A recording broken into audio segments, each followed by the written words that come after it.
you bleed blue? If you do, this is the show for you.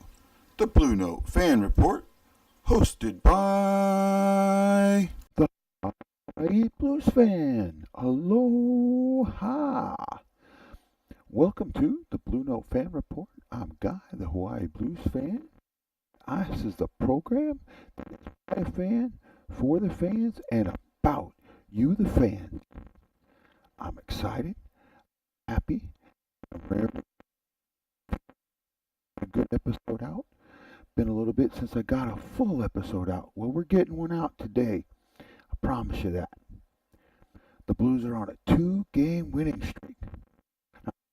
Now, because I have a guest coming on for Monday, I'm going to break down the last 3 games.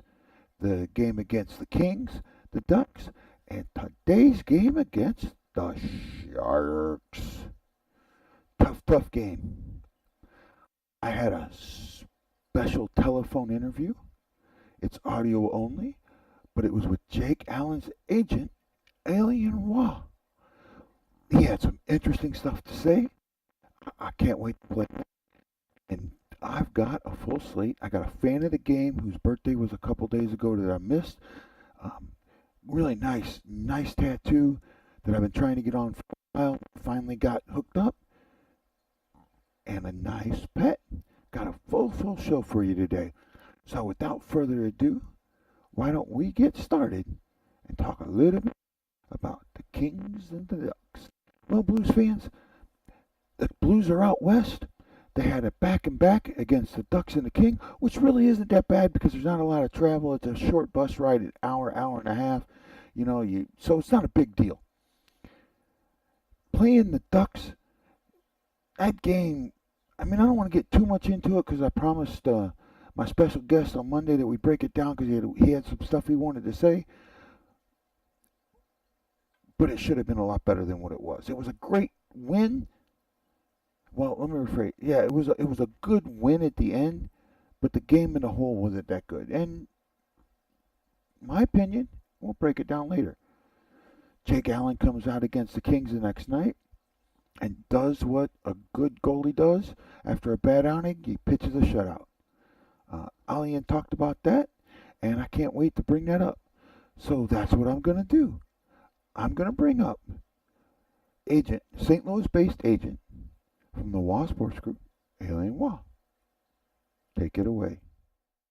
Just like everybody loves Allen, and Allen's great, and it's the defense that lets him down, you got to subscribe to the Hawaii Blues Fans channel. It's a great channel. It's a great show. Everyone loves the Bluenote's Fan Report. This is the dawning of the age of the Hawaii Blues fan and Bennington. Ring the bell for him so you get the notification, 'cause it's the dawning of the age of Bennington. I don't know why Allen's still on this team, and I don't know why you haven't raised your thumbs up to let the Hawaii Blues fan know that you like these videos. I don't even know if I like these videos. I don't know if I like anything about the Blues, but I'm here. Blues fans, I have a treat for you today. Last week, on trade deadline day, Jeremy Rutherford from The Athletic was invited to the WA Sports Group and did a feature on Allain Roy. Allain Roy is a former Canadian goalie, won a silver medal in the 1994 Lillingham Games, also is a Harvard graduate. Is law school, sir? Undergrad only, my friend. Okay. Allain is here to join us in an audio interview to talk about the CBA and one of his famous clients. Allain, thank you so much for joining the Bluenote Sports Report today. Thanks for having me on, guys. So, first thing I want to talk about is being an agent, the CBA, or the collective bargaining agreement, affects you guys. It affects your livelihood completely. What say, if any, do you have in the formation of the collective bargaining agreement? Well, that's a good question because the current CBA is up for renewal in 2020. So it's going to be a very hot topic in the next year or so. And, as far as we're concerned, the agents, we are governed by the union, by the NHLPA. So the NHLPA is the union of the players, and the administrators of that union are also in charge of all of the agents. There's about, I'd say, 200 certified agents in the NHL. Maybe 60 to 80 of us are really very active, and then the rest probably have one or two players. And do they consult us when they renegotiate the CBA? They don't at the moment of the negotiation, but while we're working with the union throughout I've been doing this for 20 years.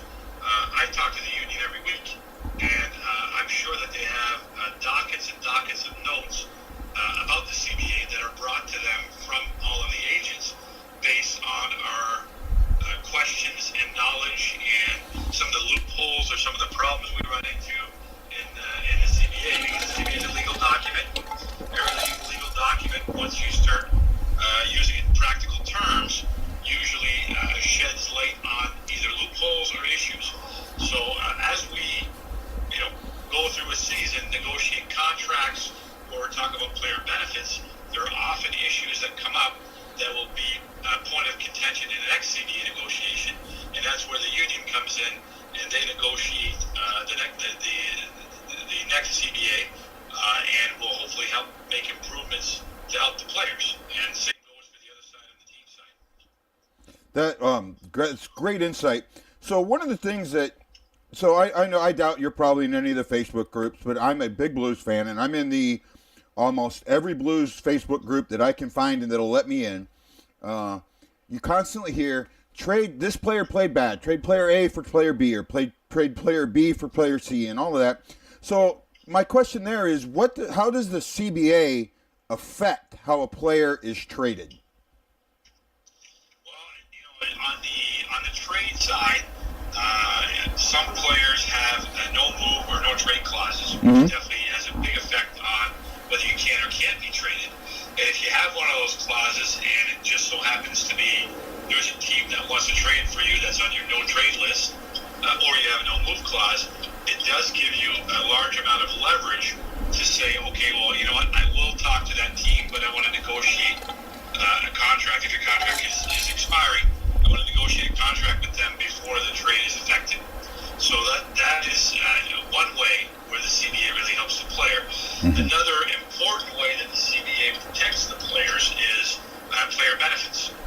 For example, when players move from Team A to Team B, there are certain benefits as far as their house or their mortgage, moving their things, moving their cars, flying their families, where will the player live when he gets there. People see a trade and they say, okay, well, he's just going from point A to point B, but there's a lot of day-to-day intricacies that are involved with that. Yeah, that was that's kind of interesting. I didn't think about. I mean, you think about, okay, player just goes. You don't think about the auxiliaries that go with that. That's very interesting. So, along with that, one of your clients. Well, let's before we get to this one. So you're with about 40 or 50 NHL clients, and being a former goalie, you have some pretty famous goalies that are amongst your client list. Who are some of the goalies that are amongst your client list? Yeah, we currently have the most goalies under NHL contract out of all the agents. I love recruiting goalies because that's the position I played, and I feel really comfortable recruiting those players. Some of our more famous guys are Ben Bishop in Dallas, Jake Allen in St. Louis, Philip Grubauer in Colorado, and Keith Kincaid in Columbus, Carter Hart in Philadelphia.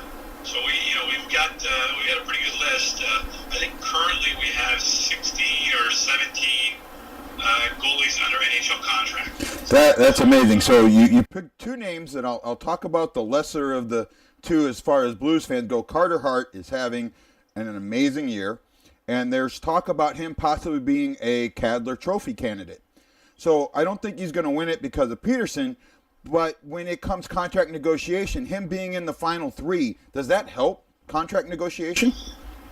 It does. Carter Hart's a great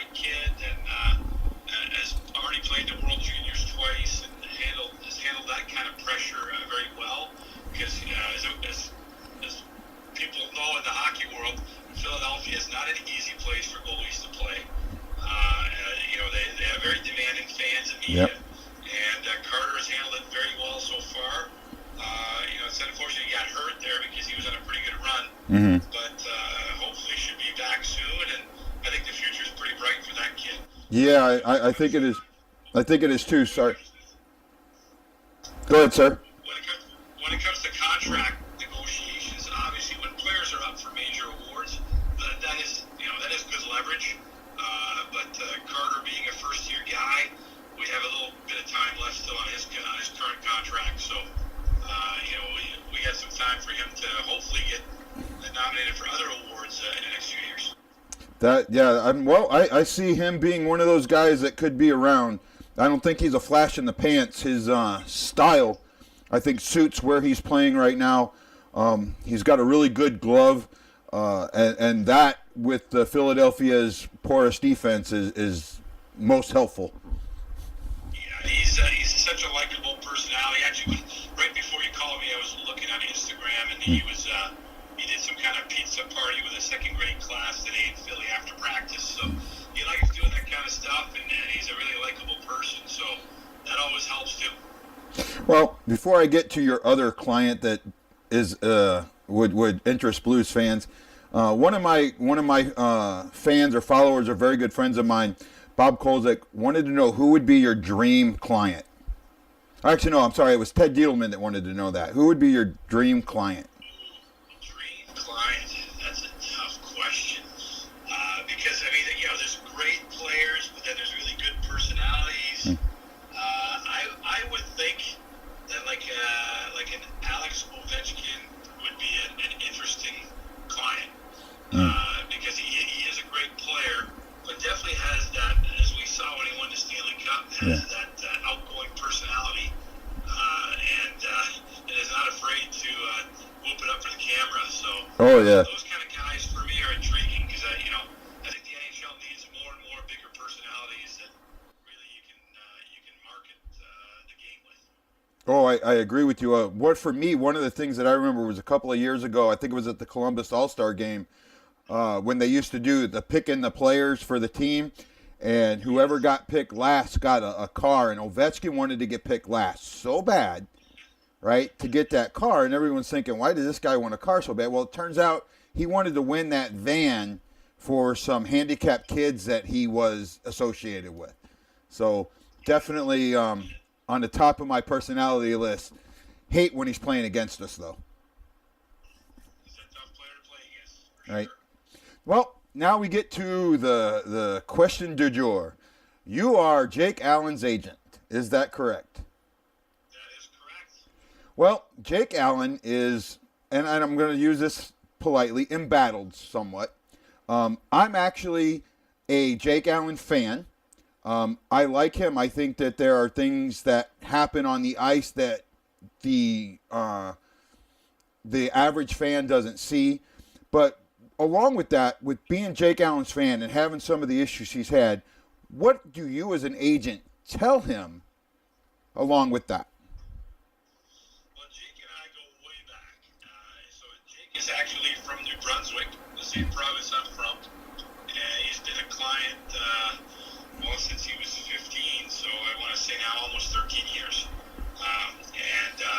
Great person, great family guy, very well-balanced person, and has had a very strong NHL career. There's only 28, already has 135 wins in the NHL. Mm-hmm. To me, it's not even a Jake Allen question. It's probably a goalie question. It's an 82-game schedule. If you're a starter, you're going to play between, I'd say, 45 to 65 games. Yep. You're going to have good ones. You're going to have bad ones. Same as a pitcher in baseball. As far as I'm concerned, looking at Jake's season this year, he's had way more good games than bad games. I think the team overall got off to a rough start. Then they found their rhythm, and based on Jake's game last night and his games, I'd say out of his last 6 games, 5 of them were excellent, and 1 wasn't so good. Mm-hmm. That's a pretty good average. So he's a pro. He's been around for a long time. He can handle the ups and downs of being an NHL starter. Mm-hmm. And to me, the good sign, the sign of a really excellent, top-grade starter is how they respond after they have a bad game. Yeah. If you ask anybody in hockey, did you want to play against Marty Brodeur or Patrick Roy after they had a stinker? You can bet nobody wanted to play against those guys after those games because they almost always pitched a shutout or had an unbelievable game the next game. Yeah. That's what's the makeup of a top level athlete. People always say, well, why is golf so frustrating? Well, because if we all shot, 2 under every time we played, it would get boring. We would never play it. Yes. The same goes for sports. You find your challenges within the game, and if you are going to win every time, then the challenge of playing the sports is not there anymore. Very, very good answer.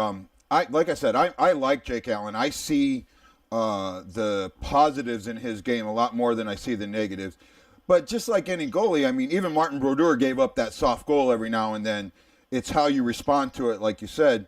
One of the things that I guess is in St. Louis right now, there is a negative opinion of Jake Allen. And I'm sure he hears that. How do you tell him to handle that? Or do you tell him to just completely ignore it and go about his daily business and do his job? Yeah, again, that goes with being a multi-year pro in the NHL. Mm-hmm. St. Louis is an interesting market because unlike Toronto, there's not 200 reporters that follow the Blues on their beat. There's 2 or 3 guys. Mm-hmm. And same with the fans. You have a very strong fan following, but it's not a you probably have your, I'd say, 30 to 40,000 people that are really excited about the Blues, and the rest kind of pay attention. And you go to other markets, especially Canadian markets, and hockey is a national sport. Mm-hmm. People in British Columbia know who's playing for the Leafs. Yeah. In America, it's more of a regional sport, so you have more of a regional feel. I don't think that the fans are against Jake. I think that when you have 2 goalies and one guy goes on a bit of a run, there's a little bit of bandwagon going on back and forth and between the 2 goalies for the fans. Mm-hmm. And that seems to have happened quite a bit. I've been in St. Louis 22 years.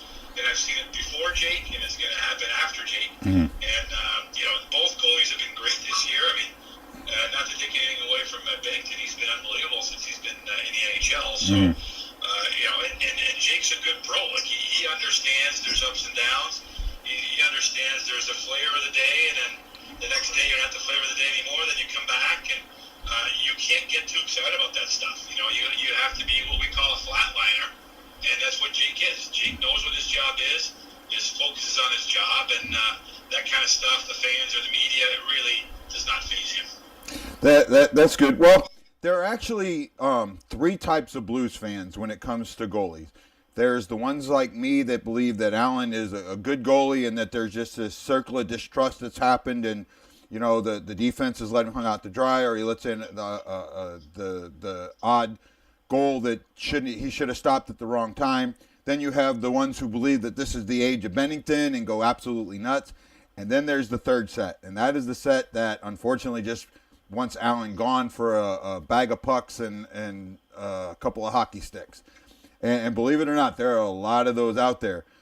So with that being said, how much do players really pay attention to the fan base?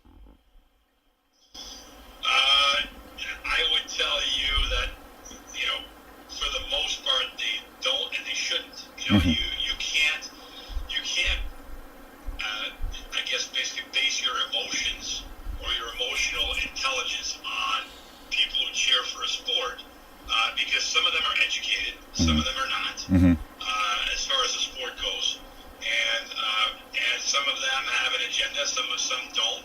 Mm-hmm. And, at the end of the day, you really have to listen to the professionals around you, but most importantly, players have to listen to themselves. Like at the pro level, that's one lesson that we teach our young players as they progress from minor hockey to junior to pro is build a self-confidence because once you get to pro hockey, there's no one there that's going to give you the confidence. It's not going to be the coach. Yep. It's not going to be the GM. It's not going to be the fans, and it's not likely going to be your teammates either. If you don't have that innate confidence that you're going to be the best player every night that you can be, you're never going to make it. So, all that stuff, the fans, the media, it's all white noise that usually takes your focus away from your game, and then you can't perform at the top of your game. And I think this applies to all sports, not just hockey. But for hockey players, guys are focused, and that stuff is all white noise. Yeah, I appreciate it. That's a really, really well thought out, good answer, and hopefully Blues fans will listen to that, because I would love to see some of that negative cheering go away, or jeering, I guess you would say. I have ADHD, so my brain's going a little bit on a mile or two here. One of the things that I'm really curious about is you told me you're on your way to see a college hockey game. So I'm guessing have a prospective client, or this is maybe already, well, in college hockey, they cannot sign with you and still play. Is that correct? I've got a prospective guy that's a senior that I'm going to watch. Yeah. Mm-hmm. Yeah. So with the draft coming up, I guess that this is could be a very challenging or interesting experience or time for you with the draft. What do you tell guys not the guys that are projected at the top, but the mid-level, the bottom-level guys? How do you approach them and talk to them, the guy that gets drafted in the 6th or 7th round? Yeah, the draft for me is an interesting event because, first of all, what we tell all of our guys is it's one day in your life where your name gets called out. And it's great if you go in the first round and all those things, but at the end of the day, when you show up in training camp, you're still just another player that puts on the jersey that has to beat out some other guy that's on the ice with you. So the draft, it pretty much in every sport, feels a little bit like an overhyped event for me. Mm-hmm. What we tell guys is if you have the character and you work on the details of the game, once you get to the pros, the one thing that's a constant I know in the NHL, I'm not going to speak for other sports, is that once you get to the pros, everyone's talented. Everyone works hard. Everyone's in good shape. The two factors that really differentiate players is the mental factor and the character factor. And what people don't realize is, like, if you look at any NHL roster and you look at any fourth-line guy in the NHL, look at what they did in junior hockey or in college. Mm-hmm. They were all first-line guys. They were all the top of their team stats-wise. Now they're in the NHL. They're playing a completely different role, but they're doing it well. So you need to have the confidence and the mental resiliency to be able to get to the league and stay there. And we now have a league that's getting younger and younger, and the toughest part is actually staying there. So what we tell young players is prepare now. Like from the time you're 13, 14, start creating habits that make you a pro. Meaning how you eat, how you sleep, how you train, all those things. So that by the time you get to the NHL and you have your chance, all of those issues have become habits. All of those traits that you need to have are already there. Then you can just focus on competing to keep your job every night, because that's really what you're doing. That is, I think that's something you should tell everybody in life, not just a professional player. Good point. So, do you have any other clients that are St. Louis Blues? I do not. I used to have. Well, I have Yaskin, but he used to be a Blue. Now he's in Washington. Mm-hmm. Yeah, and I don't. I only have one draft pick of St. Louis right now. David Noel, who's a kid in the Quebec League. Mm-hmm. So it always helps when you have guys on the team. Like there was one year, I think I had 3 guys on the team, and it's easier for me because I go to a lot of games at home when I have guys on the visiting teams. It's easier for me to see my guys in town, and it's great if I have a lot of Blues. But this year, just Jake. I had Ben and Jake at some point, which was a little bit of a weird situation with Ben Bishop, with both goalies in the same system, and then Ben got traded to Ottawa that year. Yeah, that was I'm still kind of. I'm Well, there's kind of another question that I've looked at. So Ben Bishop is from St. Louis, gets drafted by his hometown team, and it seems like when you get a guy that's from that area, they get put under a huge microscope, right? Yeah, it makes it tough for guys. I had a kind of a tough experience with. I have a goalie named Zach thew, who is a French Canadian from Montreal. Really good junior goalie. Was the starting goalie for Team Canada in 2 World Juniors, and he got drafted by Montreal. And honestly, it was too much. You know, now he's in the Las Vegas system, but being a Montreal kid drafted by Montreal, French Canadian goalie playing in the World Juniors, it was the media and the fans. It was almost too much for not just the kid, but for the team to handle the pressure all the time. They're like, hey, no, you got to give him a chance. You got to give him a chance. That sometimes works against the kid. Mm-hmm. Well, the reason I bring that up is I know that you're not Pat Maroon's agent, but Pat Maroon signed a 1-year deal to stay in St. Louis, or to come to St. Louis, and what part of this 1-year deal was he was very concerned about how it was playing in his home market. And seeing that, if you were Pat Maroon's agent, and I'm guessing that you followed the Blues a little bit, would you want him to stay, or would you want him to try and test the market somewhere else? It's not always easy to play in your hometown for guys, but there's pluses and minuses. You know, like you have your family there, that's a big plus. You have your friends there, that's a big plus. But then sometimes that's more of a distraction. You know, if you have a lot of friends calling you for tickets all the time, wanting to meet after every game, those kind of issues kind of pop up sometimes. Yeah. You know, but then you have a lot of support from your friends. But like every other city, then you have people who are probably jealous that know you, and then maybe you have people cheering against you. So it's it's a mixed bag. It really is. I can see it in a U.S. city not being as bad. I can't imagine in a Canadian city how intense that would be. Well, I guess the one that comes to mind is Tavares going to Toronto, leaving the Islanders and going to Toronto, which is where he's from. But at the time, you also look at him. I mean, he's a superstar, so you would think that he knows how, or he would be able to compartmentalize all that extra media. Yeah, and you can turn it off, and there's ways that you can manage it. You know, you can tell your wife, hey, you're in charge of tickets, and I don't want to hear about it. You can tell people, that we have a system and we're not getting everybody tickets. And that, those kind of things are everyday things that guys handle. I think Tavares has handled it very well. Obviously, he's surrounded by a pretty darn good team. Yeah. But he's having a good year. But yeah, it's from market to market it's different, but also from player to player it's different. There are guys who are built to be able to handle that stuff, and like you said, put it in a certain compartment and just put it away and not worry about it. And some guys let it affect them. Right. So I mentioned Bob Kolzak. He had a really good question, and I mixed them up. But his question was, do teams that are in states that don't have income tax get preference when it comes to contract negotiations?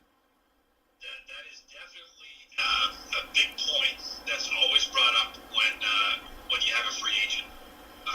You look at the difference between California and Florida or Arizona. You're talking 13+%. And now that you can't write off your state income tax, it's even higher. So it is a big advantage. It's I'm very interested in seeing if that gets addressed in the next CBA, because I would think that teams who are in tax disadvantaged states would probably have a point of contention there as far as competing on July 1 for free agents. They probably lose out quite a bit. So you bring up a good point. How would you approach that? How would you approach changing it to make it fair for all teams? I would say that there probably in the CBA there should be some kind of a mechanism that evens out the contracts. Like right now, like in the old days, we even had Canadian teams paying in Canadian versus the U.S. teams paying in U.S., and that was a while back. Yeah. Now everybody pays in U.S. Now, why not have a mechanism in there that says, okay, the contracts have to be valued at the same value for all players across the board, because it is a big disadvantage for, so a team, if a team's offering you, again, we do this for our players. We actually have a state-by-state calculator. So if you have 5 offers, we'll say, okay, well, if these teams are offering you $7 million a year, this is what $7 million will yield you net in these 7 states. And the difference can be staggering, especially on a long-term deal. Yeah, I could see that. I want to get back to the draft a little bit. So I'm guessing that you go to the draft and that you're there, and a lot of those kids, maybe some of those kids don't even have agents yet because they want to play college hockey, or they're just not ready to take that next step. When you go to the draft, are you trying to sell yourself, or are you letting your reputation sell yourself? No, the draft is more, you intend to really support your clients. The draft is an interesting event because you have the draft itself, and free agency starts right after. So it's a time to make sure that your players have good support.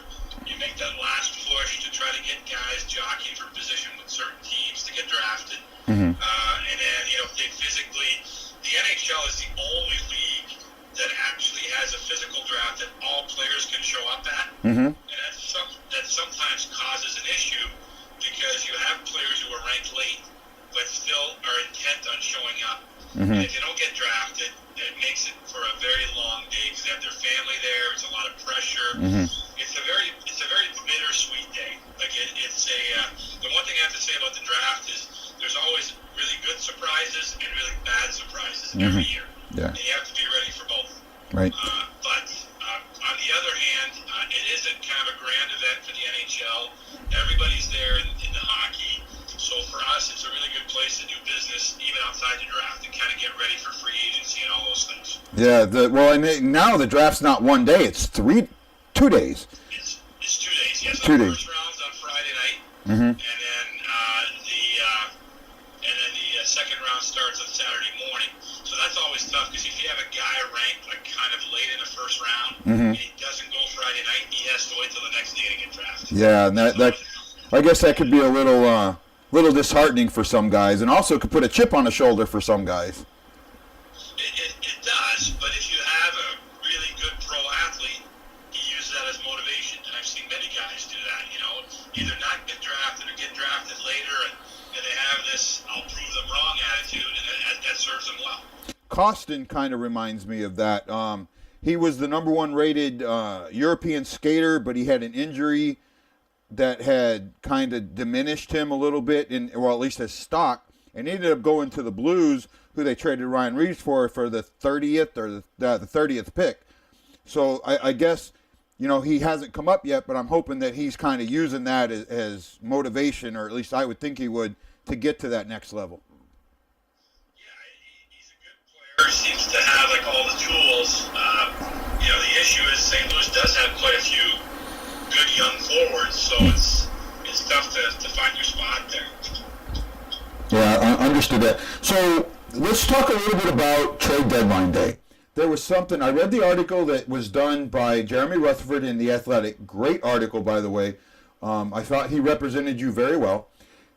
You made some comments about not reaching out to GMs or trying to not be the sticky finger in the rice, I guess would be the term.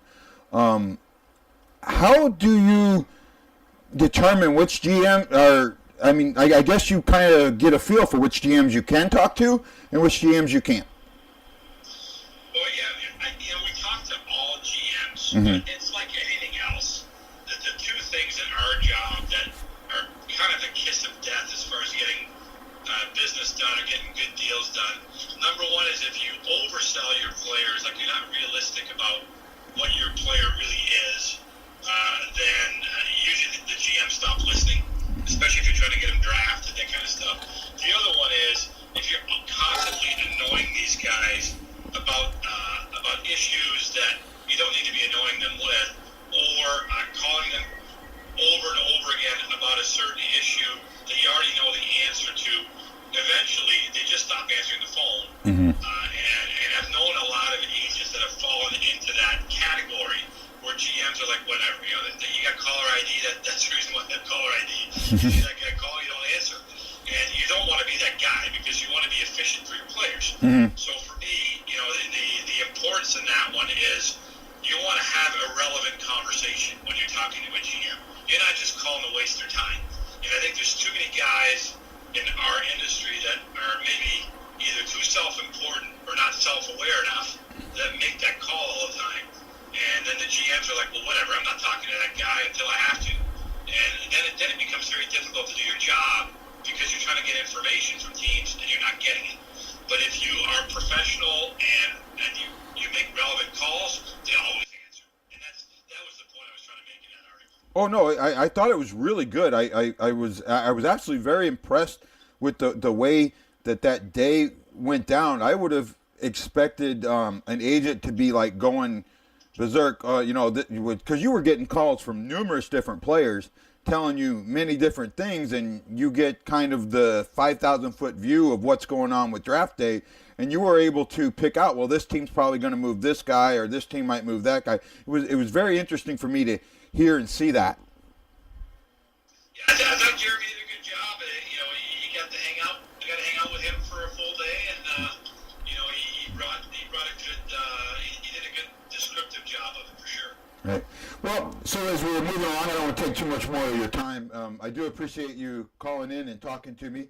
One of my staple questions, and one I usually ask toward the end, is guys in your position. Well, actually, go back. I just thought of my question that I need to ask. Sorry, crazy guy. I talked to you about this offline a little bit, but I talked to Jamie Rivers. A lot of hockey players, especially Canadian hockey players, come to St. Louis, stay here for a short period of time, or play here for a short period, and then move back. What is it about St. Louis that is so attractive to hockey players and Canadian hockey players it also? Well, to me, the Midwest feels a lot like Canada as far as the people and the personalities and the pace of life. I really like St. Louis. I've been in St. Louis for 22 years. Both of my kids were born there and raised there. Great schools, great sports. I've got a son who's going to play college ball next year, so he played baseball growing up in St. Louis, and we've had coaches like Andy Bennis, and on the hockey side, there's all these pro guys involved. It has a really good sense of community, and I think that's why a lot of guys end up staying, because it does feel like home. For me personally, it's right in the middle. I travel all over North America. Other than our airport, needing some improvement and having to connect everywhere, it is a perfect place for me to live because I go to either coastline. Yeah, great answer. I appreciate that. So the one question that I've been asking now, and I'm making it my staple question, guys in your shoes usually seem to be memorabilia collectors, or they have fan caves where they have that stuff that they just want to be able to display. So what is the one piece in your fan cave that you just that's your crown jewel? Oh, that's a tough question. On a personal level, probably my silver medal from the Olympics. I'd say would be the best one. And then on the player rep side, I would say either Nico Heischer's jersey from being picked first by New Jersey, or Ben Bishop's All-Star jersey are two that I like a lot. Yeah, the Ben Bishop All-Star jersey, I'd love to get a hold of one of those. That was a pretty cool moment. Yes, it was. Yeah, Nashville was fun. So you just bring up a really good question. So next year the All-Star game is in St. Louis, and there are a ton of St. Louis kids in the NHL right now, and you talked a little bit about how the players are involved, the ex-players are involved in that. And I'm just going to, is Ben setting his sights on being an All-Star in 2020 to come home? I'm sure all the St. Louis Kachuk, Sim Keller, and Ben, and I represent Trent Frederick, who's in Boston. Like that, it's unbelievable that 1998 class had 7 guys drafted in the NHL, and that's Jeff Brown coached that team. Because his son Logan, he coached that team from the time they were 4 on. That's an amazing feat. So imagine if we can get maybe 4 or 5 of those guys back, plus Ben and some of those guys. It would be a lot of fun to have a St. Louis flavor to it for sure. Yeah. So with that being said, if that ever happened and you could figure out a way to get me to St. Louis for that game, I would greatly appreciate it. I think the tickets are going to be hard to get if those guys all make it for sure. Yeah. Oh, wow. That would probably be as tough of a ticket as a Stanley Cup Finals ticket in my eyes. I agree. Well, Allain, it was an absolute pleasure. I want to thank you so much for spending 20, 30 minutes with me. I can't see how long we've been talking. I hope that you'll want to come back on and talk some more as we get closer to the playoffs and the draft. And again, Allain, thank you so much for being on the Bluenote Fan Report. Well, thanks for having me, and I want to say thanks for your service to our country, too. Well, I appreciate that. And thank you so much for coming on the Bluenote Fan Report. Sports Report. Come on, guy, get your head together. He has a lot of great things to say. I appreciated him taking time out of his day to talk with us. Hopefully we're going to get a video with him here soon. Maybe even another special guest to come his way. Allain, I really appreciate what you said about the CBA and about how Jake Allen tries to get rid of that white noise. Carter Hart, really good goalie. I expect great things from him. Maybe the Blues will see their way to try and bring him over. He'd think he'd be a nice addition. Again, Allain Roy, thank you so much for your time and join on the Bluenote Fan Report. Aloha, guys. Well, it's been a while since I've had a full slate, and today I got one.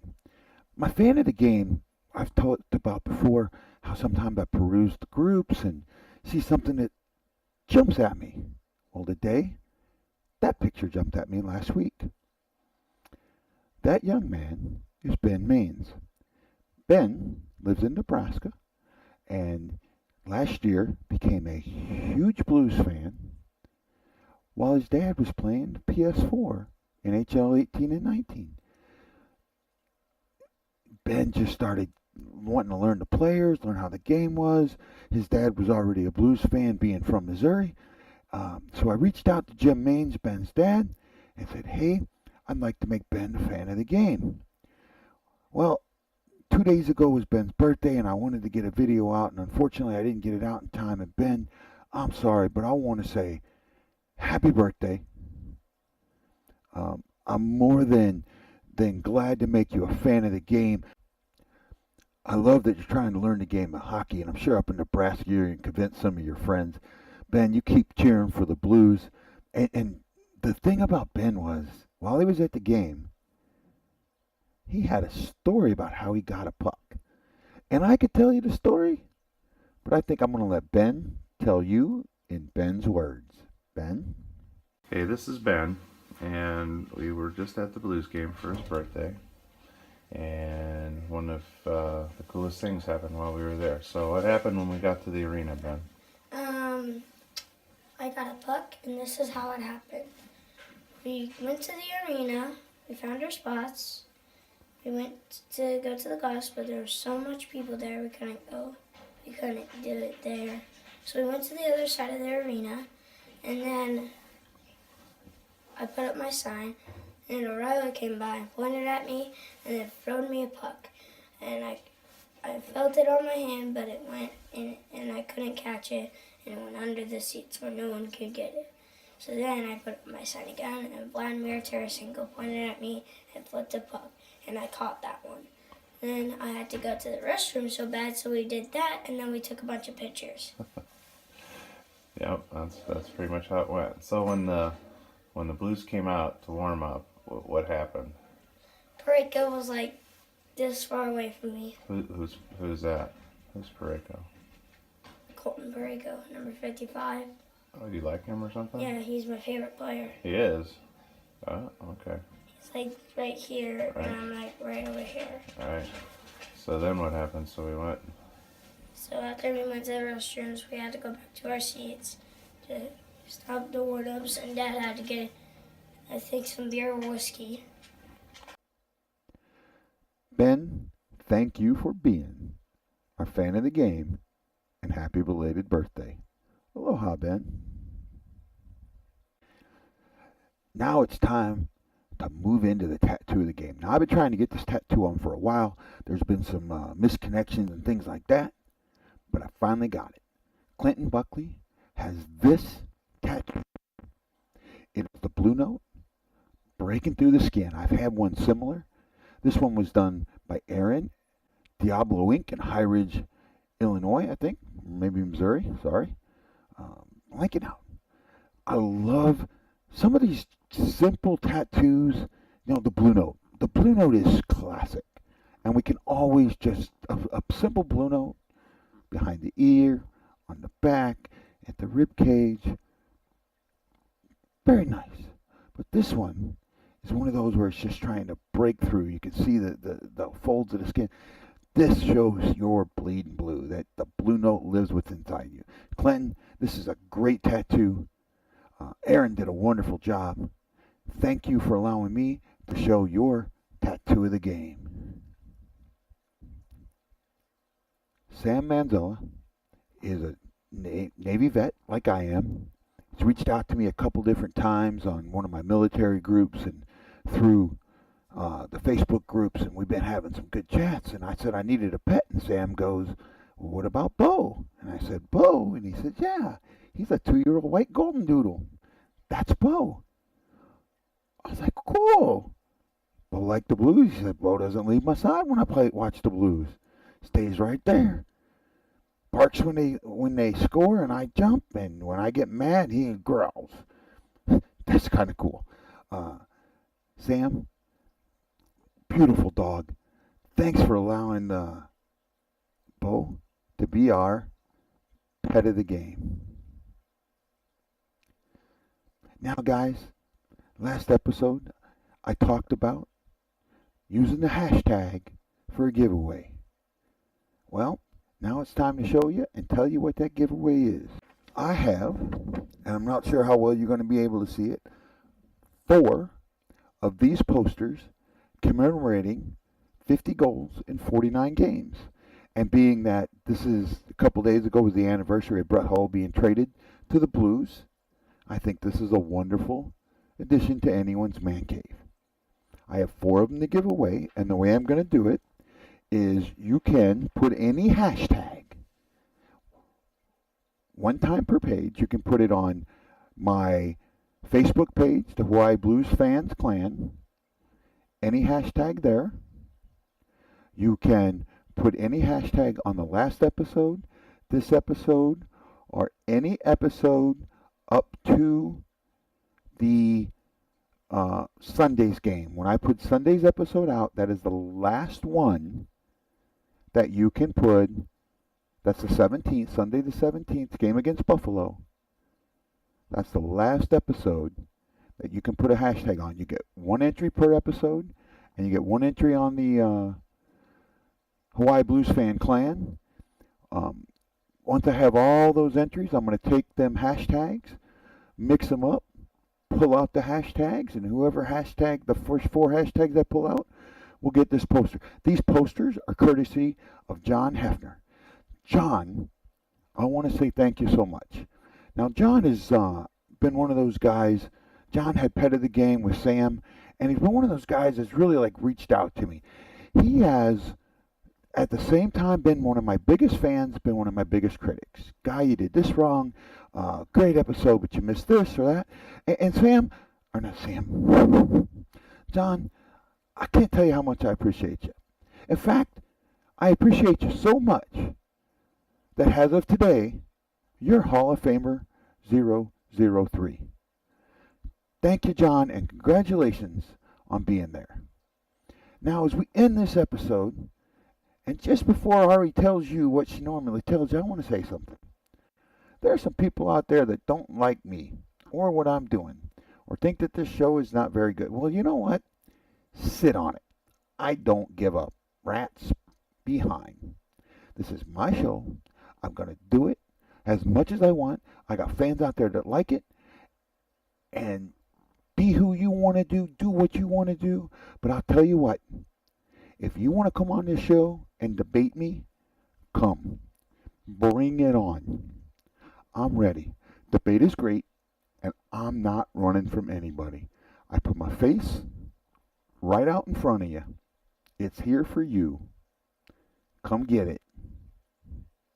Well, with all that meanness, it's time for a little cuteness. Ari, what do you tell the people?